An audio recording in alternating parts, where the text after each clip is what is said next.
Fika atë kamerë të ta thyej në kokë. More vesh? Për të kuptuar arsyen e tonit kërcënues të zonjës përballë nesh, duhet të kthehemi në kohë për t'ju treguar historinë me fundas pak të lumtur të këtij të moshuar italian. Lasciatemi uscire con il mio denaro. Questo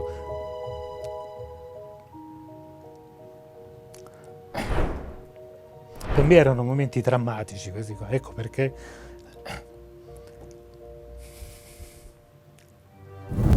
Përtej telefonit është viktima ideale, që në rastin tonë quhet Antonio Blezi. Është një italian 80 vjeçar nga Roma, i cili i përlotur rrëfen falimentimin financiar, që sipas tij ka ardhur përmes call centerave mashtrues me qendër në Tiranë.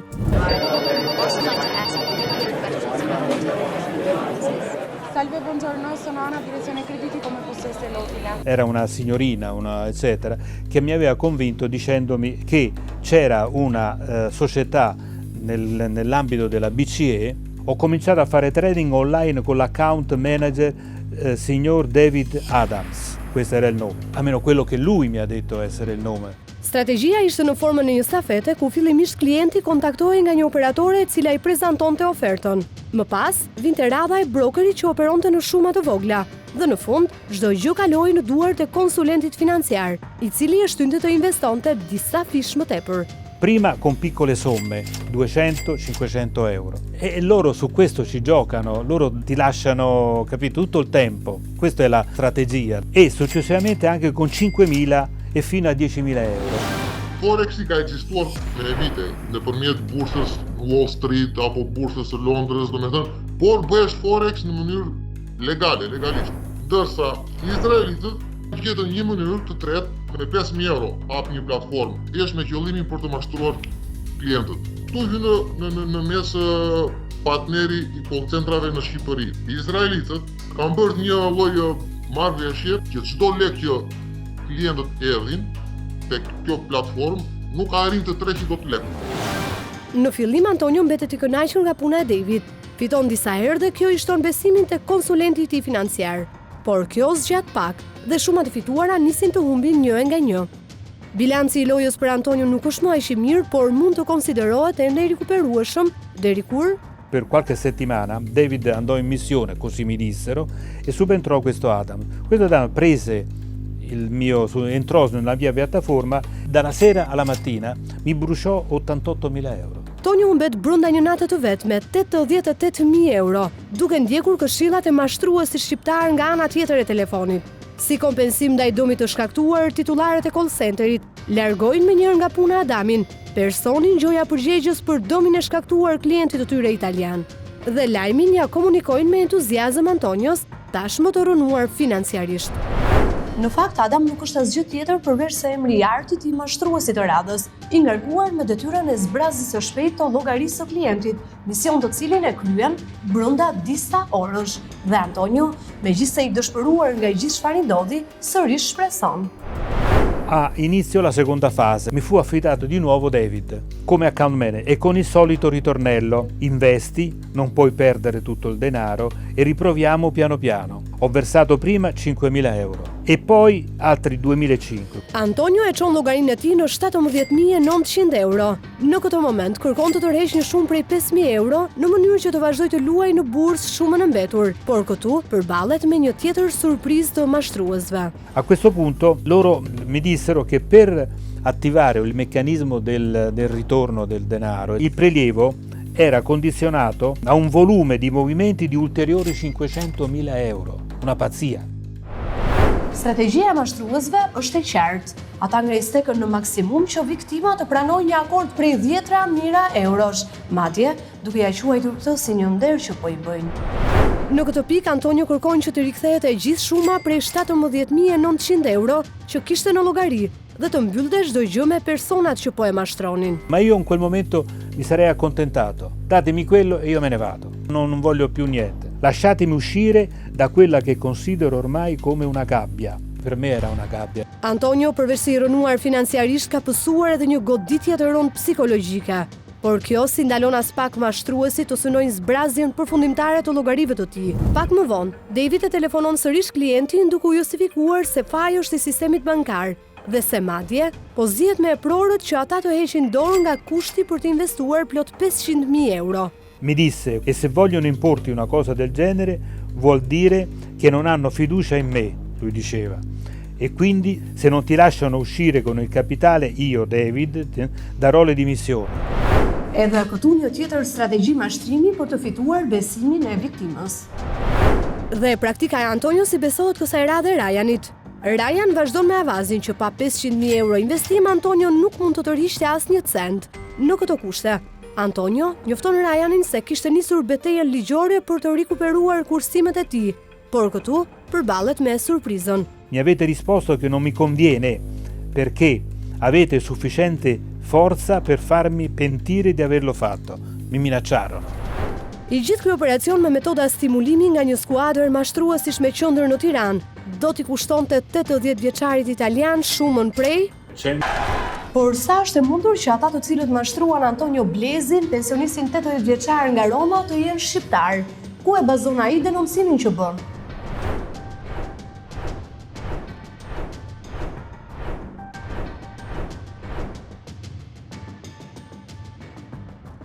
Është shumë e thjeshtë, gjërat janë faktike, ka të dokumentuara gjithë transfertat bankare, ka të dokumentuara sistemi Invoj, të gjithë numrat që është marrë nga call centri, të gjithë bisedën që është bërë me konsulentët e ndryshëm financiar nëpërmjet një emaili, nuk është në një wow për të verifikuar që nga është marrë Antonio dhe nga cili call center është mashtruar. Igli, i riu shqiptar i shpunonjës i call centerit mashtrues, kishte ruajtur kontaktet e disa klientëve, mes tyre edhe ato të Antonios. Telefonata e tij e ndryshoi të gjithë rrjedhën e historisë së mashtrimit ndaj të moshuarit italian. Mi chiamò Igli e mi disse che lui sapeva chi mi aveva truffato. Unë jam larguar nga puna, kam marrë numrin Antonios dhe të disa personale të tjerë, i kam treguar domethënë kush të ka mashtruar. Dhe këtu për herë të parë, Antonio mëson emrin e personit që qëndron në krye të kësaj skeme mashtrimi. Era il call center di cui la ballerina Camperi era la titolare. Përgjithse për këtë gjë është Blerina, sepse lekët e të gjithë shumë në lekët Blerina. Blerina Kamberi, titulare e disa call centerave që prej vitit 2016, sipas ish bashkëpunëtorëve të saj, ka krijuar një skem të mirë organizuar mashtrimi që gjeneron shifra të frikshme. Ajo që do të dëgjoni më pas e zbërthen më së miri aktivitetin e saj në dëm të klientëve të mashtruar. Në kohën që unë kam filluar punë te Blerina sa kishte hapur me 7 operatorë. Brenda 4 muajve hapi një të madhe me 50 operatorë. Tani është transferuar, ka marrë një sallë tjetër shumë të madhe, gjigante, dhe tani operon në 4 qytete. Në mes i vitit 2016 që ajo ka hapur call centrin e saj. Deri në 2022 që jemi sot, ajo ka kaluar miliarda, ajo ka bërë miliarda, miliarda. Dhe nuk ka asnjë call center që me energji elektrike, me marketing, me operator, në kaq pak kohë nuk i bën as idësia që ka me mira operator. Jo ajo me 50 operator të bëj miliarda.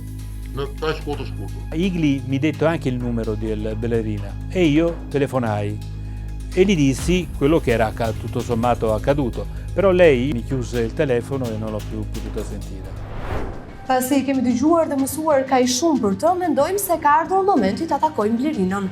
Por, pikë së pari, duhet të pyesim Antonion.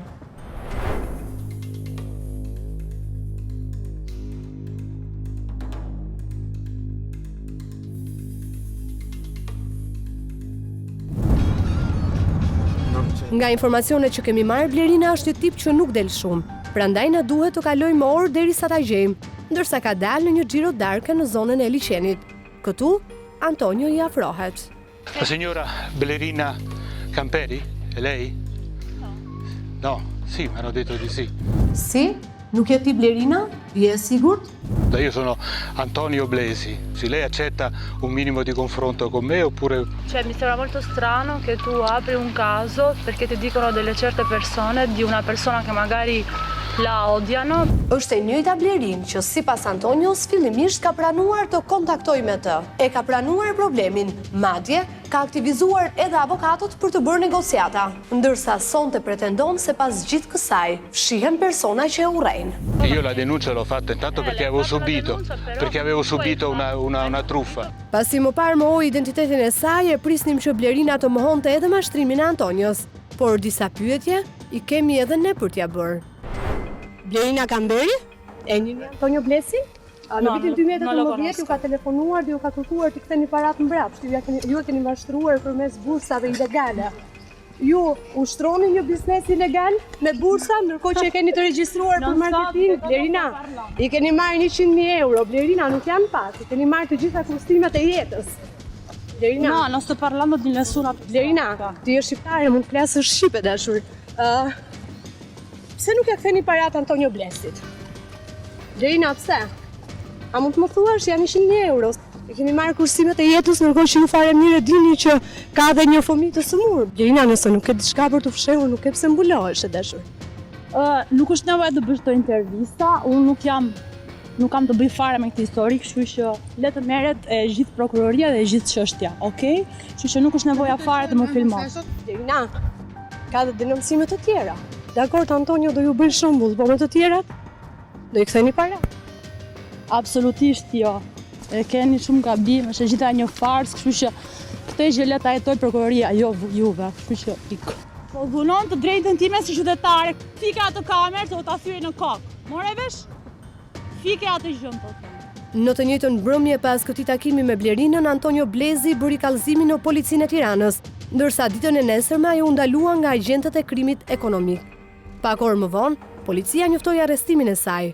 Antonio, për herë të parë në gati 5 vite, arriti të vërë sadopak në vend dinjitetin e tij dhe të shpresoj se drejtësia kësaj radhe funksionoi. Ky në fakt duhet të ishte fundi i lumtur i kësaj historie, por e vërteta qëndron krejt ndryshe. Gëzimi i Antonios zgjati vetëm disa orë.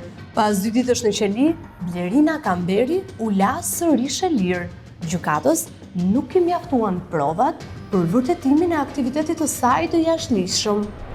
Dikush për mashtrim dënohet 8 vjet apo 15 vjet, ndërsa kjo që e ka në mënyrë të përsëritur me shuma të mëdha, gjykata e nxjerrë në gjendje të lirë. Ka njerëz me shumë pushtet, kanë shumë para, tani kanë ndjen të paprekshëm. Plus edhe miq kanë, dhe këta çdo gjë mbullimin lart. Questa è gente che appare e scompare, sono quasi imprendibili.